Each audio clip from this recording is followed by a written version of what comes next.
There's absolutely no doubt about it. Deji was the biggest YouTube boxing loser. Everybody was clowning on him and no one took him seriously after losing 3 fights in a row. With all this feedback, anybody would have given up. But Deji refused to give up. He would not allow his failures to define him, and so he finally won a fight. And not only that, he fought gracefully against arguably the greatest boxer alive, Floyd Mayweather. So how did Deji go from being a pathetic loser to winner who fought Mayweather? To understand that, we need to go back to where it all started. 1st December 2021 is when Deji created his channel as Comedy Shorts Gamer. 3 days later, he posted his first video, Short Winning the Game. Pretty much with every YouTuber's humble beginnings, they start doing low quality gaming videos. Deji made gaming videos with games like Halo, FIFA, Borderlands, Naruto, and Tekken until he made his first video with his brother KSI. KSI LGBT tries to prank me. The video did very well, gaining 6 million views. As a result, Deji shifted the tone of his channel to more IRL content, which will mostly include himself, his brother, or his parents. People absolutely love these videos because Deji and KSI shared a similar humor and the synergy was like no other. Now, do you remember this intro? Hey guys, Comedy Shorts Gamer here. Alright, piss off! This marks the start of Deji's weirdness, pranks, rants, skits, gaming, and loads more. This man did pretty much everything. The 2 series that stood out to me was the KSI is Stupid and the Q&A Sundays. These were funny as shit and it was just authentic. The Q&A Sundays was more inspired by KSI because Deji said himself that if it wasn't for KSI, Deji would not be doing YouTube. The first video that got me watching Deji's channel and joining the Tank Gang was the 3 months pregnant prank on his mom. Deji kept up the funny ass content until he reached the milestone of 1 million subscribers. Here's how he celebrated it. Hey Dad, I've got 1 million subscribers! What? So is it money? No! What? After many videos crushing ODTTs and buying Lambos, Deji got himself into some beef, controversies, and losses. This will kind of be the downfall of Deji. Deji got himself into some beef with the Sidemen. This beef started when Deji was joking about joining a YouTube vlog team called Team 10, owned by the man himself, Jake Paul. Then Miniman R tweeted this out after seeing that. We don't want you. Join Team 10. Deji saw this and he was absolutely not having it. He announced that he will drop a diss track on not only Miniman R, the whole Sidemen as a whole, in which came the Sidemen diss track. He basically disses everyone except for KSI, and he will buy Sidemen's merch just to clean his Lamborghini. Miniman R replied with pretty much the best Sidemen diss track song arguably. Diss track summary: your best friend is probably your mother, and the last time you almost died like this was the time you crashed your TT, and your father pretty much made your whole entire channel. Down Simon, he didn't have to cook his already roasted ass. Oh, and Harry replied saying Deji has 2 kids. And when nobody asked or expected, Vic replied to Deji as well. Diss track summary: I got your mom twerking for my rupees. Since Miniman R and Harry hit Deji the hardest, Deji replied to both of them in a diss track. To be completely honest, the song was absolute ass. He was just mumble rapping and waffling and copying Eminem in that diss track. Then Deji confirmed that the Sidemen beef was fake. But the Deji versus Bhabie beef was real beef, I can't even lie. Remember the Catch Me Outside girl? Yeah, Deji really done beefed her. This all started when Deji reacted to one of her songs and called Bhabie out for having a ghostwriter in her song. Bhabie saw this and clapped back saying, stick to playing video games, that shit was trash. Dan Mac Smith 10 times funnier than you. After this, Deji decided to escalate it further, dropping a diss track on Bhabie. I can't even lie, this diss track by Deji was Deji's best song. I don't even care what anyone says. He should have put that same energy with the Miniman R and Harry beef. Bhabie responded on Twitter saying, you're making diss songs about 14-year-olds. I'm the pussy. Go to Broadband TV. I pay them to handle little bitches like you. Deji responds with again clowning on Bhabie, but I can't even lie, why did Deji beef a whole 14-year-old girl? Yo, but that Deji versus Jake Paul arc was insane. Let me tell you something, Deji's the type of guy to back up his bro, because when KSI calls out Jake Paul, Jake was responding to KSI in a childish way, saying that he won't fight an irrelevant YouTuber like KSI, and KSI should fight mini Jake Paul instead. Deji saw this and called him out on his antics, calling Jake Paul a pussy multiple times. Deji and Jake even met up with each other at one point. When they met up, Jake challenged Deji to a boxing street fight, but Deji was like, nah bitch, fight KSI. Why are you pushing out of KSI? Jake Paul kept joking about this situation, so Deji had enough and challenged Jake himself. Jake signs the contract, and finally Deji and Jake will fight each other. They will fight on the undercard of the KSI vs Logan Paul 1 fight in the Manchester Arena on August 25th, 2018. Let's talk about the Deji vs Jake LA press conference. You fucking pussy! Cause this bitch ain't shit!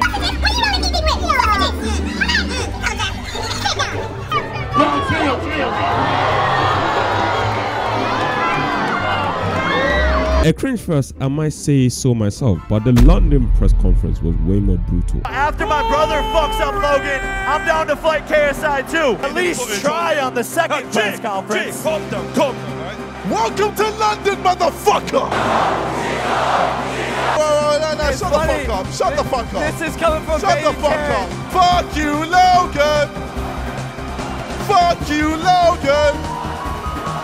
Fuck you, Logan. Fuck you, Logan. I feel like KSI addressed everything. All right, JJ. London, I'm out. I'll see you August 25th. Both Jake and Logan got violated. I mean, Jake and Logan's own dad got banged in the face in the after party of that press conference. Deji even dropped a diss track on Jake. I can't even lie to you, the diss track was garbage. Like, that literally proves my point that the Deji by Bhabie diss track is basically his best song so far. Anyways, Deji versus Jake Paul. Who would win? This is it. Paul swung with blood intentions and he lands to the left. Shut the body.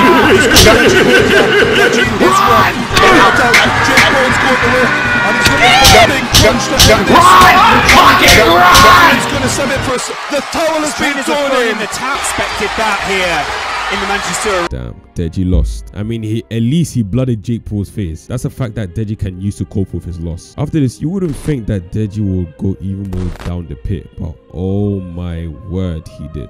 Deji started unnecessary random beef with Randolph and his own brother KSI. I'll not go into the full detail with the Deji versus Randolph and KSI beef because I explain it in more detail in my Every Single KSI Explained video in the icon above. So go watch it to know the full context of this beef. But to summarize the beef in a nutshell, in a Sidemen family fortune video, Randolph calls Deji's channel dead as a joke, but Deji takes the joke literally and disses Randolph and get his wife involved. So Randolph makes a diss track on Deji. Deji responds with his own diss track back at Randolph, and in this diss track, Deji gets KSI involved by leaking his private bank statement. Randolph responds with his own diss track called Victory Speech. In Riggs, he reveals that Deji was talking to underage girls and he once got a girl pregnant. Deji reacts to this and gets KSI involved again, saying KSI got a girl pregnant instead. After this, KSI had absolutely enough of Deji and blocked Deji in all of social media. Deji in response goes off on KSI, makes a diss track on him, and even goes to Logan Paul's podcast slandering his name. Logan Paul, KSI's sworn enemy at the time.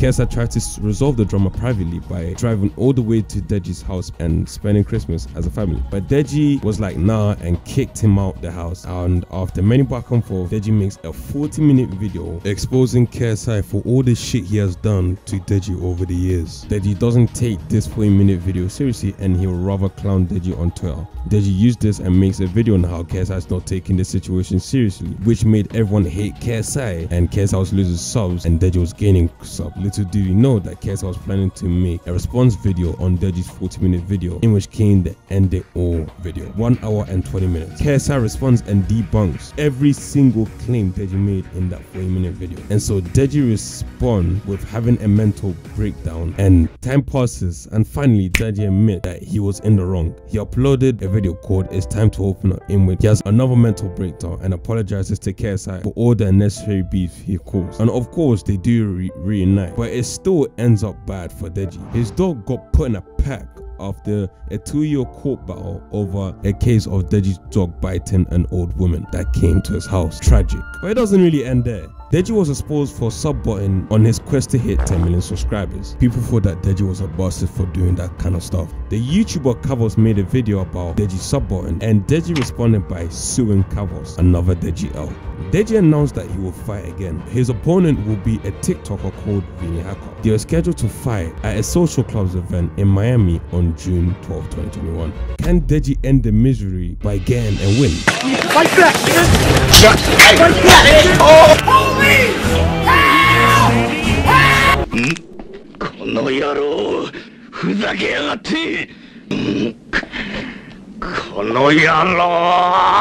I'll end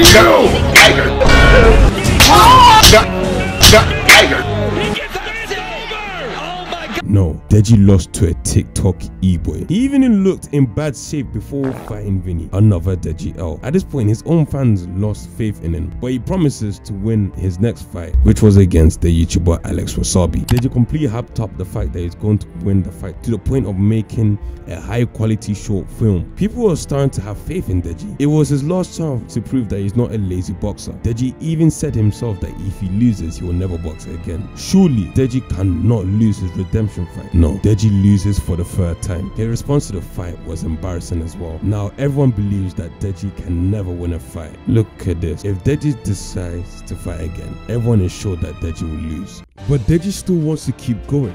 Why? After failing over and over again, how does he still have the will to keep going? Because Deji's on a mission to prove that failures can become successes and losers can become winners. He wants to be an example of winners never quit and quitters never win. And so he sets off on that mission, fighting FujiTube at the O2 Arena on August 27, 2022. To no surprise, everybody put their money on Fuji to win, as he was in the best shape. No one believed that Deji would win, not even his own brother. Deji used this all as fuel for the fight. Can Deji fulfill his mission? This is it.